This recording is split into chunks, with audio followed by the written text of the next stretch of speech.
Let's pause.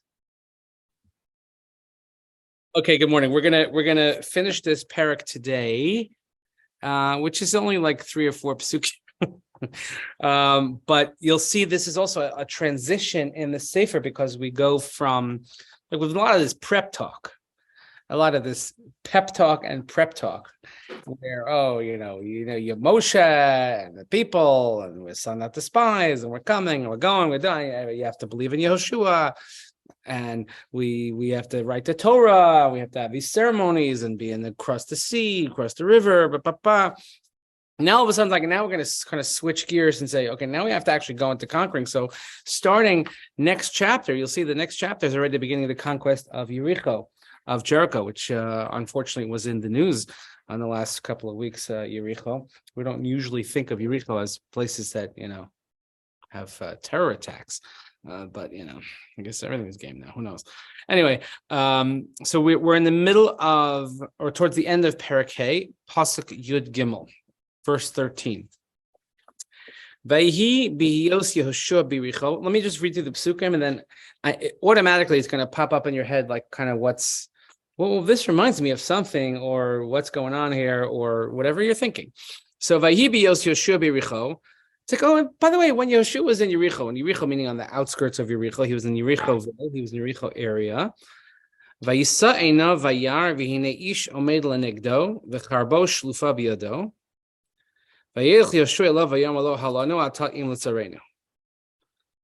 He lifts his eyes and he sees, behold, a man was standing opposite him with his sword drawn in his hand.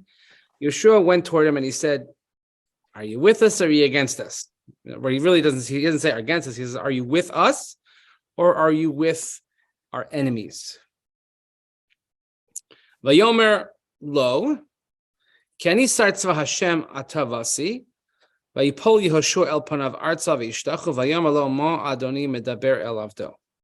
says, no,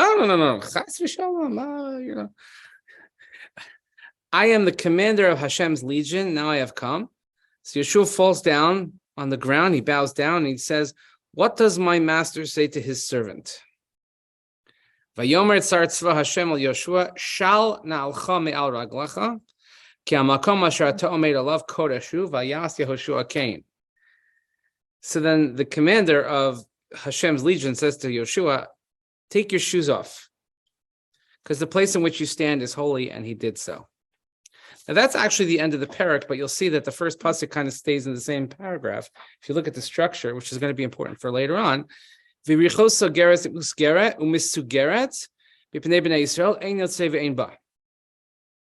is completely sealed off before the children of Israel. No one left, and no one entered. That's it. That's this exchange. So immediately, what is your attention drawn to? What? Moshe Rabbeinu. Right. Moshe Rabbeinu. So first of all, who is this guy?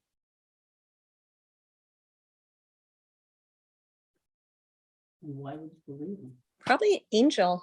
An angel, right? Because we say Sar Tzva Hashem. Angels are often referred to as a Sar Tzva, as some sort of officer. First of all, the word malach, not malach with an aleph chaf, malach, when we say malachim, it doesn't actually mean angel, it actually means a messenger. So vayishlach Yaakov malachim. Which word spelling? I'm sorry? With which spelling? Is it Mem lamed aleph chaf, malach. If you say mem lamed chet, that means a sailor. That's the same song. Right. Malach. No. Messenger and angel, it's not the same. Yeah, no, it is. It's the same song. You know what I'm saying? No, right. Oh, I didn't understand what you're saying. Right. Oh, because right, not mem lamed chet, which means sailor, because Salt. or melach, right? You know the melach halacha. This is the greatest thing ever. So we have to give a little bit of a halachic note. So we know that once you wash for hamotzi, unless some people wash before they make kiddush, right? Anybody here do that? If you're yekish or if you just, that's how you do it. But once you wash, you're not allowed to talk, right? You're not allowed to talk until you make hamotzi. It's like you're not allowed to talk from the first tekiah till the 100th tekiah. Or you're not allowed to talk for the whole Megillah Esther. One of those things. But this is like a straight, like once you wash, you can't talk. Now, what happens if you come to the table and there's no salt on the table? So first of all, everybody's like, and then nobody speaks that language. So then they think like, if you say it, melach. Like if you say it in Hebrew, it's less of a hefsek, it's less of an interruption. In actuality, according to halacha, and a lot of people don't realize this, is that if you've washed and you have to interrupt for the sake of the mitzvah, you could just calmly say, could somebody please go into the kitchen and get salt? And that does not constitute, right? It does not constitute a hefsek, and you don't have to go, everybody's like, oh, wash again. We love telling people, oh, go wash again, you talked. If there's schmoozing, or by the way, my favorite of my kids is, if you talk, but if you just lip the words, but you don't say anything, like, okay, it's the same thing, right?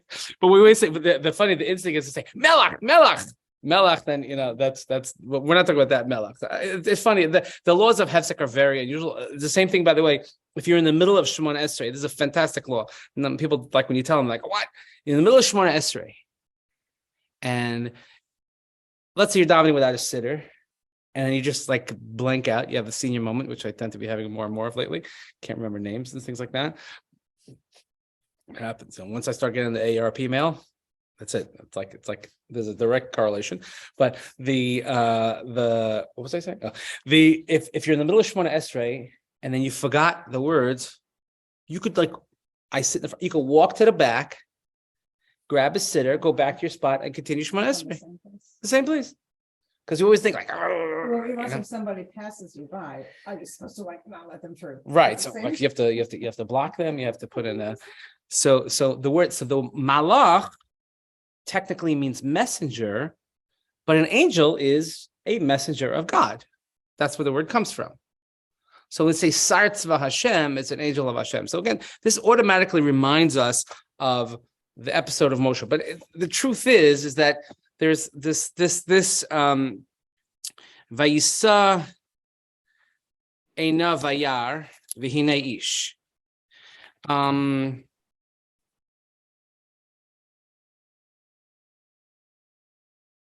If I go back,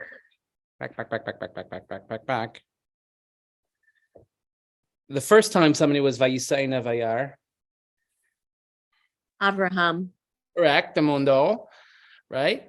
Listen to that fresh high school education coming through. Today's Yafit's birthday? What? Why is that not on my calendar? Who just said that? Happy birthday. Now, an angel. Thank you so much. A little angel. Oh, Malach Hashem. Very nice. Thank you. I haven't looked at Facebook yet today. That's why. Very well. Happy birthday. So if it says in the beginning of Parshas Vayera, Vayisa Eina Vayar V'hinei Shlosha Anashim Nitzavim Alav. Avraham is sitting there. He's in a gross amount of pain because he just had his bris milah at the ripe old age of 99 years old, whatever it was. And of course, he's got to rush up. He's got to welcome them in. But again, the same language, Vayisa Eina Vayar, he lifts up his eyes and behold, which we see a few times in Tanakh, and here referring to angels. Now, by the way, who said what to whom here? It always confuses me when it uses pronouns, especially in Pasuk Yudalid. So Yeshua falls on his face. Vayomer lo ma adoni medaber el avdo.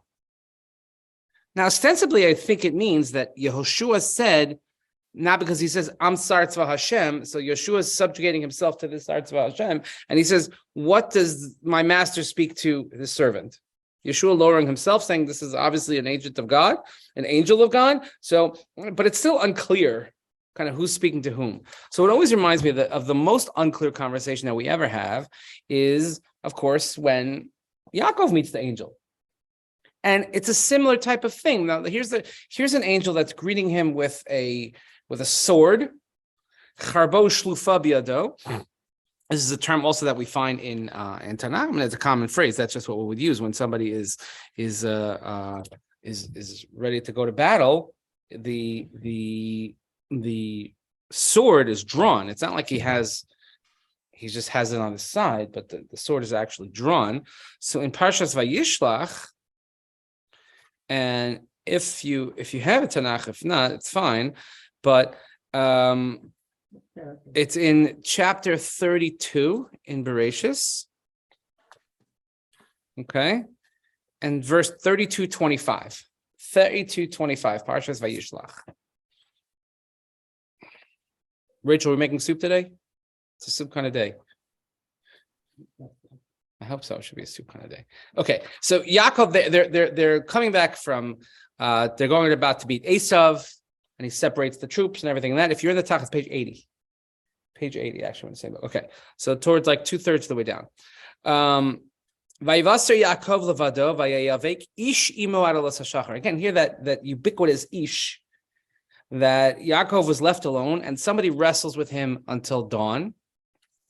Vayar, and just look at the amount of pronouns here, which you could like make your head spin as to not knowing what goes on here. Vayar ki lo yacholo vayiga b'kaf yirecho v'teika kaf yerchakov beheav ko imo. And he saw that he could not overcome him, and he grabbed the sinew of his thigh, and he struck the socket of his hip. His hip socket was dislocated as he wrestled with him. Again, not a single, and then it says Vateka Kaf Yerach Yaakov. This is the only time it mentions the name, as Yaakov was struck in the socket. Vayomer Shalcheni, and he said, "Let me go, Ki Olah HaShachar, because it's morning." Vayomer Lo Ashalechacha, and he said, "I will not let you go, Ki Im Berachtani, unless you bless me." Vayomer, I love Ma Shemecha, and he says, "What's your name?" And he said, Yaakov. Vayomer Lo Yaakov Yeyamer Od Shemcha Ki Im Yisrael, and he said, "No, Yaakov will no longer be your name; rather, it will be Israel. Ki Sarisa Im Elokim V'Im Anashim V'Tuchal, because Yisrael is you have struggled, you have fought, you have wrestled with the divine and with man, and you have overcome." And then he says, "Vayishal Yaakov." And Yaakov asked him, "Vayomer Hagida na shemecha, tell me your name." And he says to him, "Vayomer lama zeh tishal ishmi." He says, "Why do you ask my name?" Vayivarech oso sham, and he blessed him. Wait a minute, I just told you my name. At least you could tell me your name, and then you told me my name's not even my name. This is not a Vayishlach Shiur, but this is a very, very bizarre exchange. So we have exchanges where somebody meets an angel. The angel comes. They have this sort of back and forth. First, they have to identify them. And with Abraham, it was not a hostile exchange. With Abraham, it was quite a pleasant exchange. Oh, we have to give you good news. I'm going to heal you. I'm going to talk to your wife and tell her she's having a baby and she's 90. And I'm going to go destroy Sodom. Here, Yaakov meets the angels. And Yaakov has they fight with him first. And after they fight, they're like, "Oh, yeah, by the way, what's your name? And how you doing? And let me go. And give me a bracha." And really, really odd. And then the third episode that's connected to this, of course, is in the beginning of Shemos. As Yafit, the birthday girl, mentioned, or actually, I already mentioned it, but the sneh, right? The sneh, Hasneh, made me mention.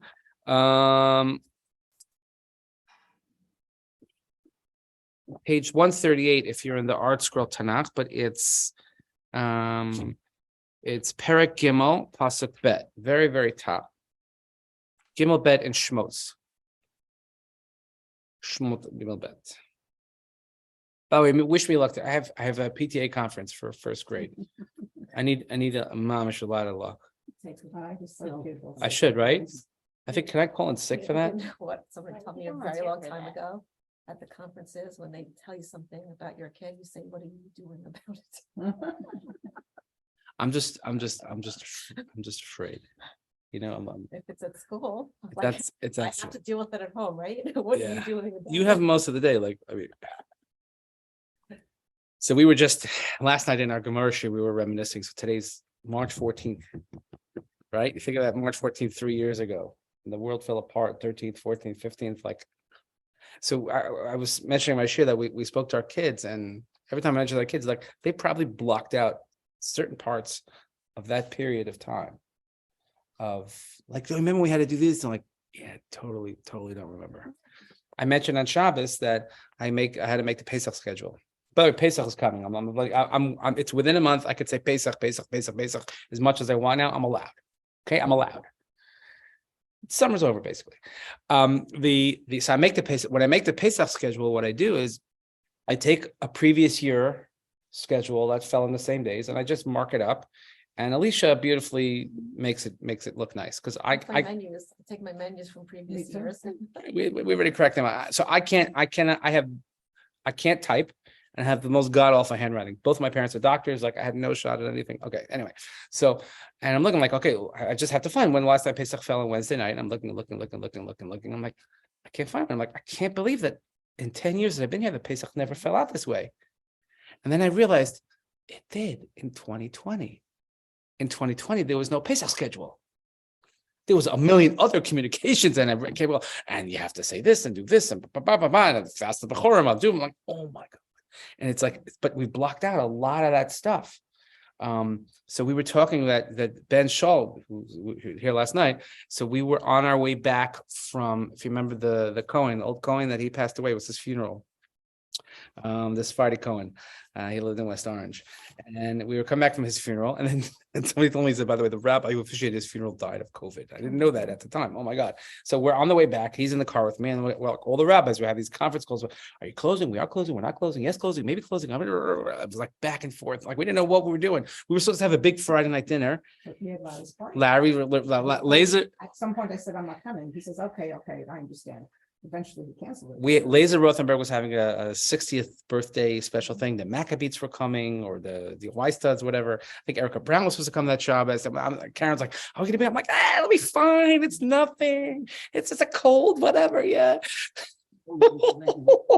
we had APAC, we had Purim, we had Jordan Stein's bat mitzvah. We had like all these things going on, and then the world just fell apart. And I'm like, and we're lucky because we had space, and we have Wi-Fi, and just imagine people and small whatever. But so we've really blocked out a lot of that, a lot of trauma there. Anyway, that's today. 3 years ago today. We'll be fine by Pesach. So you were still open for him. We already didn't come. Right, Purim was the last thing we did. Right. Tom was telling me he was at a wedding with his granddaughter who is 7. And they were at the Bazeki, and he said, "Do you know what this is all about?" And she goes, "He's so nice to her. He doesn't want her to get sick. Oh my He's gosh. covering her face." Right. That's the new generation. That's what's going to happen. Or a kid when is going to start to drive in a couple of years, or a kid who's starting to drive now. Somebody honks the horn. They're like, "Oh my god, whose birthday is it?" Because we used to like to drive around people's houses and honk the horns. Like, we should all drive by Yafit's house today and honk our horns. I think. Oh no. Yeah, I think that'll be a good. Anyway, so Moshe, not my. I thought that's why it made me think of this, because I have PTSD from his preschool also, but we have PTA today, so maybe we'll say it to Tehillim. Maybe Rachel can help us. We'll have like a second version of the Tehillim group today. Can we do that?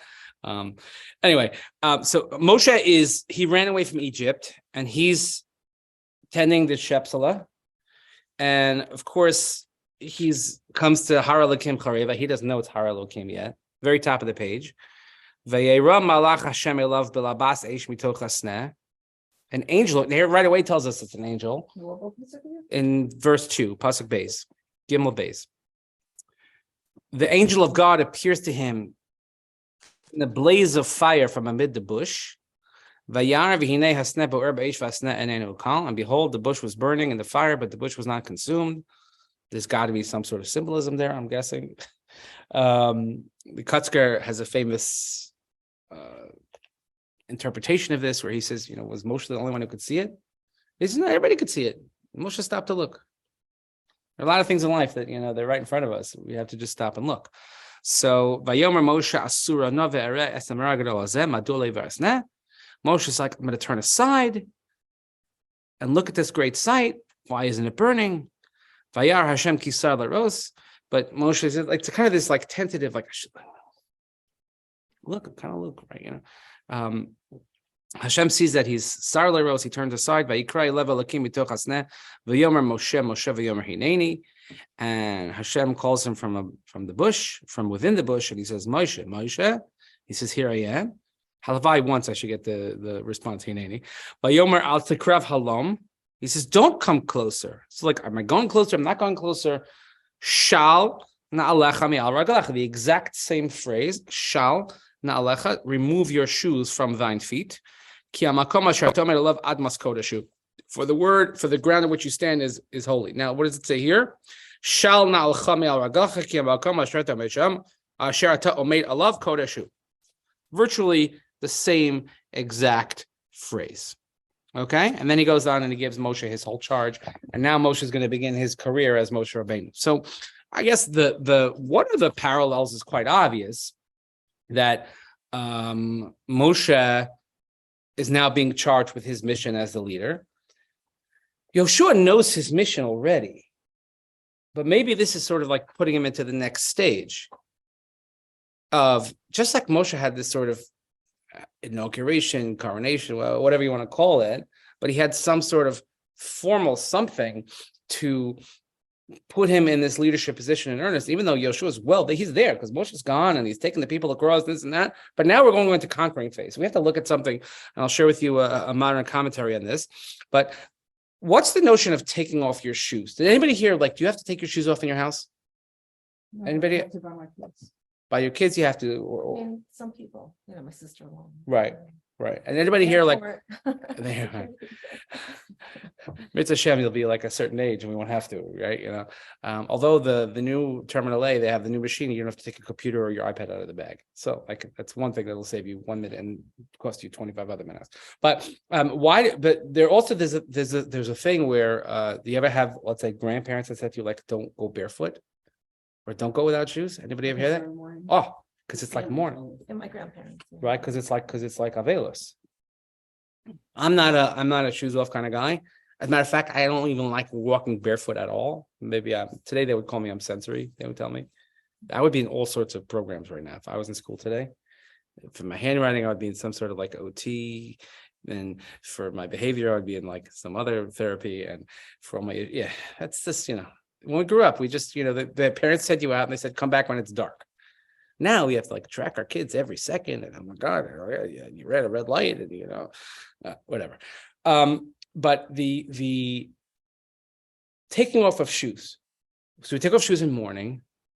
When else? There's one other notable time, not we, but Holiness. Correct, holiness. So that the Kohanim in the Beis HaMikdash had to take off shoes because of holiness. So you ever ask yourself the question, what in the world does taking off your shoes have to do with holiness? Dirt on your shoes. Oh, it's dirty. Okay, so maybe we want to kind of like brush off the external schmutz of the Welt, and you're coming into a holy place. So holiness could be akin to a beautiful white carpet. And the last thing you want to do on a white carpet is bring your shoes from outside. I hear that. A day like today, it's starting to get like, busy outside. The big storm that's not happening. All these foreboding emails, and maybe we're going to have it. They're not going to have it open. Not open.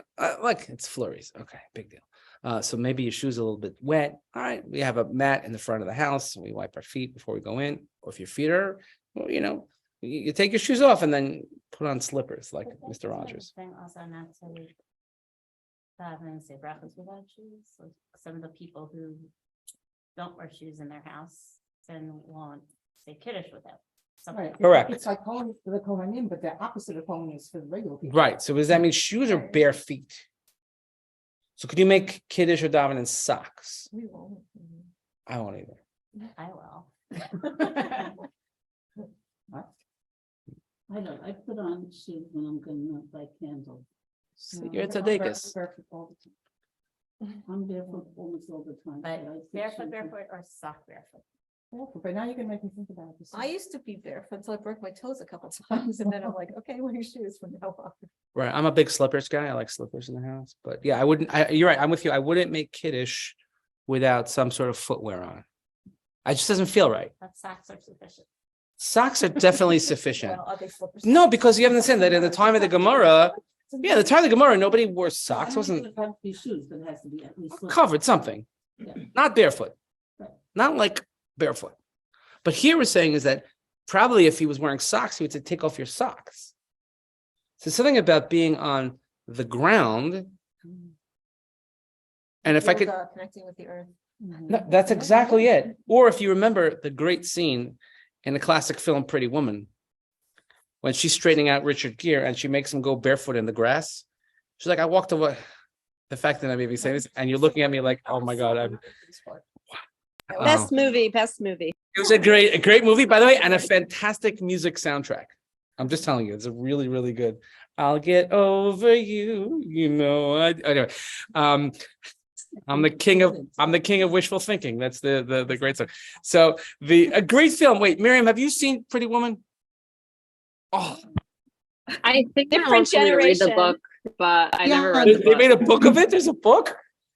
Isn't Oh, it yeah, based yeah. on a book? A what? Oh, I think I'm thinking of something else. I think I'm thinking of Little Pretty Woman. Woman. That's Julia different. Roberts, Richard Gere, No. classic 80 films. Big mistake. Huge. That's from the movie. Okay. I want you and Benji to make like a little shtickle date night, and you have to watch this movie. The list is endless. Okay, but this, if I ask Elian, she'll tell you if I make recommendations, they go very high to the top of the list. So this is not the kind of like group watching type of film.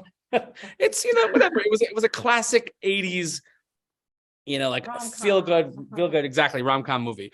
So in one scene, she says that you have to walk around in the grass without shoes on, and she gets Richard Gere, who's this like stuck up, uptight, money guy, and he does it, and all of a sudden he starts to like change his whole. Oh my God, and the world is great. So, but that's exactly it. Is connecting to the earth. Is that there should be no barrier between you and the earth. And that understands if it's Admas Kodesh, if it's a sacred ground, so you can understand why Moshe Rabbeinu was told connect. You can understand So when we why were davening outside during COVID, that's when we should have taken off our shoes. Yeah, so COVID, the Kohanim outside in the tents were giving us a bracha, and they put towels underneath their feet. Well, that's always. We even do that now because we have carpeting. But there's a thing that's a separate halacha. It's a separate halacha that Kohen is not allowed to duchen on a stone floor. So you see it more in Israel. If you see it in Israel, if you're able to catch a glimpse, I don't know if you can see it from whatever women's section you're in, but they always have these little carpets that they put out. They're always near the Aron Kodesh for the Kohanim to stand on. There are some people that are makbid that even on our carpets, which most Kohanim are not, but you do see it on Aleinu, on Yom Kippur. Everybody starts whipping out the towels and the blankets. Yeah, very much. To me, it feels so awkward because there's a thing about bowing down on a floor, and we're makbid. Some people are careful because it's a stone. Even if it's not a stone floor, just to give the appearance of doing it, so we have a separate, like a just in case type of thing. I happen to have a towel that says Va'anachnu Korim, so I want to use it. It's the only time of year I get to use it. So I take it, I keep it in my talis bag all year round, so it's there. The Kohanim can't have their bare feet on the ground when they duchen. But why us carpet is fine. We duchen so rarely anyway, so it's not such a big deal. But you can understand in the Beis HaMikdash, since that was a holy place. What's holy about this, though? He's standing outside of Yericho. What's the holiness here? So I want to share with you a Radak first before I'll read you Rabbi Hatton's really beautiful insight on this. So the Radak says that Yehoshua was in Yericho, or he was in Begavul Yericho, and he was obviously not in Yericho yet because they didn't conquer Jericho yet. That's coming up in the next chapter. And he proves from him in the Gemara that if you're in like the proximity of the city, it's like the city.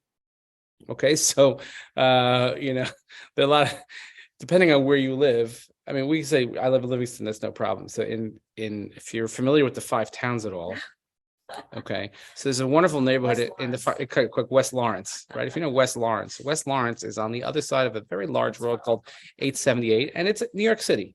It's Far Rockaway, it's Queens. But yet, because it's what would you want to be living? Far Rockaway? Far Rockaway is rather large, and there are some parts that you would go to, and some parts that you probably don't want to go to. Huh? Same as Riverdale. Nobody says the Bronx, right? But it's called West Lawrence. So they actually took a name from one of the five towns, and we kind of adapted it because and it is. That's where I grew up. So we were cracking up when that happened. I grew up in Bayswater, which is Bayswater, even like okay. not yeah. the worst part of the Far Rockaway. That's more yeah, which is now, by the way, if you see what it's today, it's unbelievable. It's unbelievable. My parents are still there. Wow. Bay what street? On Mott Avenue. Mott Avenue. Wow. Remember Kitov bookstore? Rabbi Kaminsky, Zechariah Levracha. Oh, he had a great bookstore there. But yeah, so that's there was a whole controversy years ago in Little Falls. Remember, it was West Patterson. They wanted to take that out and change it to Little Falls because Chas v'Shalom should be associated with Patterson, and that was like a whole machlokas with the name. You can look it up. You could go ask the Google Rebbe, and you'll find all these things. Anyway, but if you're near the city, you're considered part of the city. And okay, and either that. So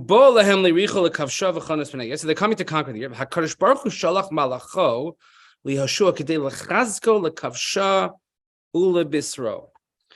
So Hashem sent his angel. Now, the whole idea is the Radak is intimating is that because he has the sword drawn, as if to say, Yoshua, you're the conqueror now. If you're the conqueror, and he's going to tell him, like, he has to give him chizuk.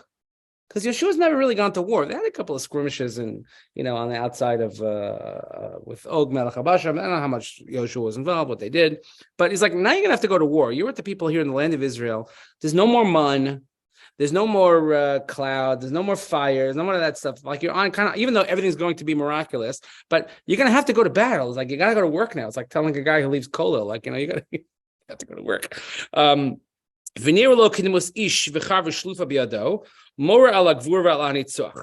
So he appeared in the guise of a human being in battle position with a drawn sword, so that he wanted to show him a gvura, strength, victory, Yaakov Avinu. And he says the same way that he appeared to Yaakov Avinu. So the Radak right away makes a connection to Yaakov Avinu and the angel. Because what was Yaakov about to do? He was about to confront his brother Esav after so many, and Esav has his whole army of 400 people with him. He says, V'nevak imo, and the angel tussled with Yaakov, l'chaskol bisro, and to inform him what was going to happen, but also to strengthen him. K'moshe amar ki sarisi imelakim imenashim v'tuchal, as the pasuk we just said. V'chein bali Yeshua ze amalach v'char b'shlufa b'yodeh k'mos gibor menatseach. He says, and this is why this angel comes in the guise of a human being with his sword drawn, k'dimus gibor menatseach, in the image of a victorious warrior. And then that's why in the next chapter it's going to say, look, behold, I have given you, Yehoshua, this place because you to be a conqueror. Now, but still, it begs the question, why is this called Admas Kodesh? It's kind of being consecrated. It's been like, you're it. Right. And that's a very important moment on a very important spot. Okay, so do we have the notion of a sacred ground? I know. Yeah, the Holy of Holies. Okay, so in other words, is there a place that's so holy that you won't go? I for sure have, but like I won't go to Har Bayit. Right, what you said. Kodesh Kodashim. Now, by the way, many people do, and if that's your thing, gesund hate, have fun. Has anyone ever been to Har Bayit? Anyone ever been there? Yeah, recently? Like on top, you did the tour. Like on top, you walk around. Yeah. I didn't catch you. I hope I didn't catch you davening there, or whistling, or nursing, or God, In the 70s, it was just like, Yeah, no big deal. We did it. nobody went. So in the Dati Leumi community, when I speak to my friends in that community in the yeshivas, that's the most hotly debated topic, is whether or not you can go to Har Bayit.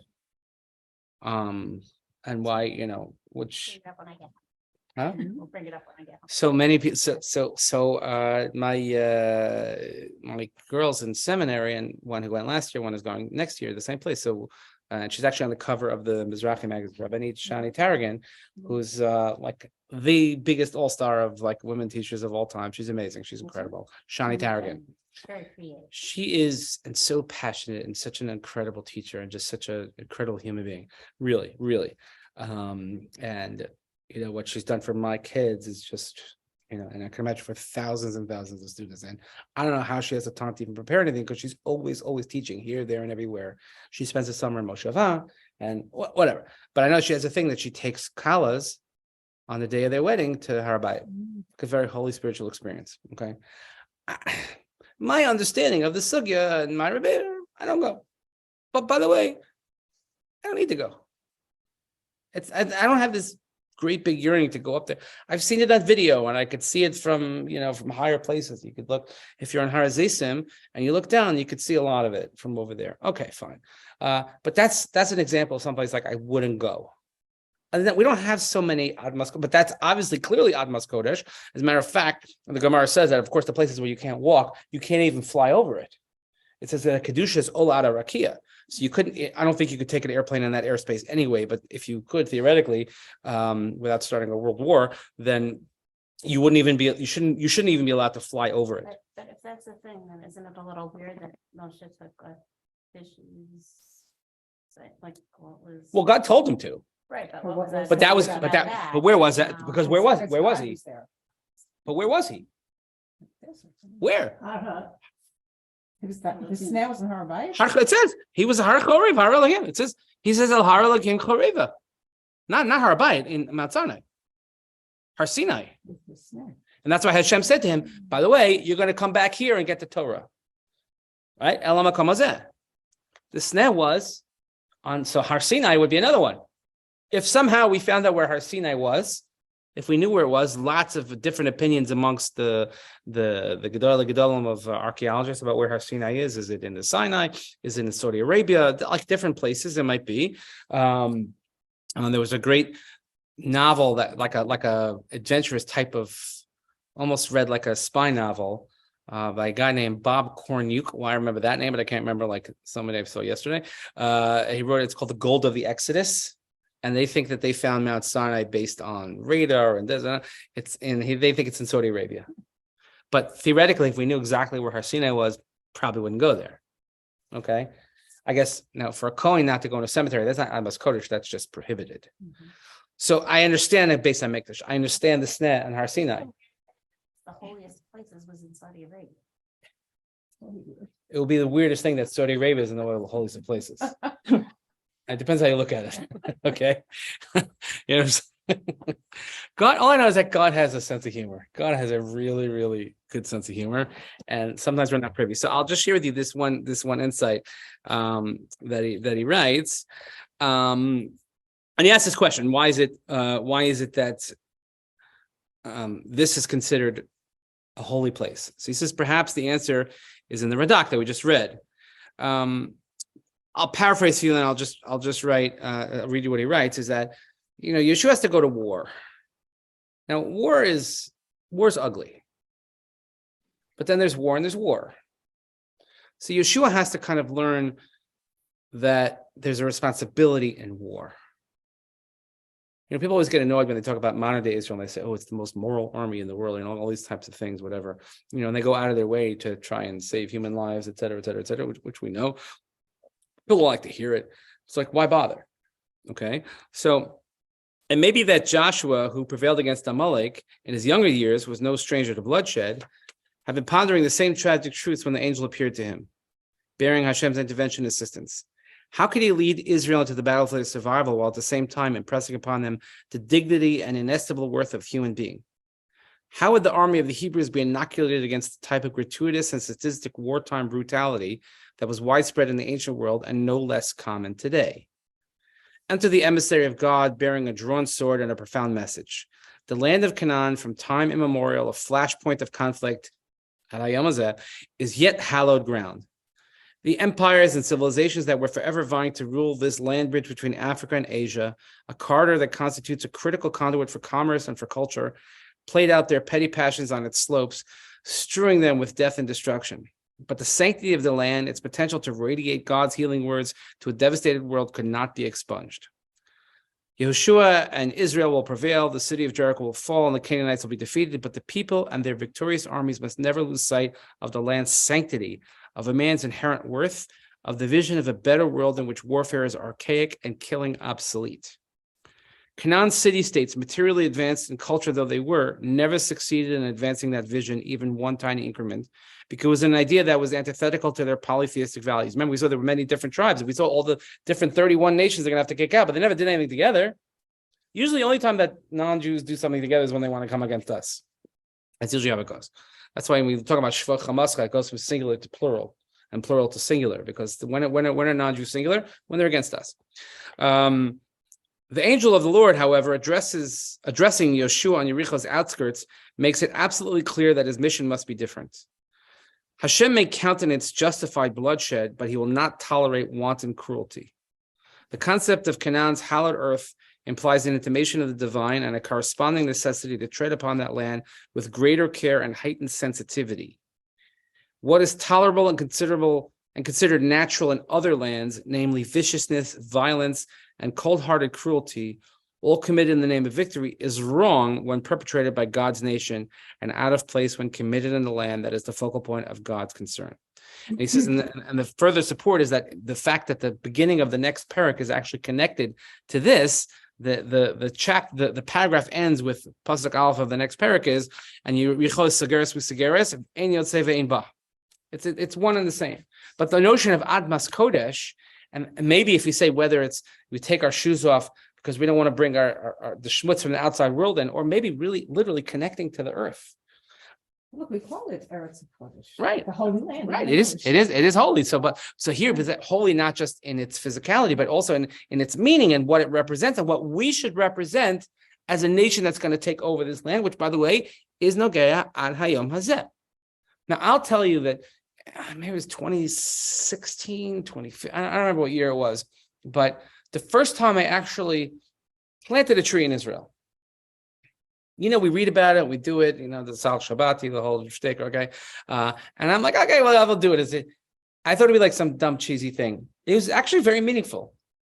Like to put your hands in the ground and to plant something and to do it. And I get it. I get when I speak to people that make wine in Israel, or people that are farmers in Israel, or people that, have really worked the land. There's something about Avodas HaKodesh on Artseinu HaKadosh, on the holy land.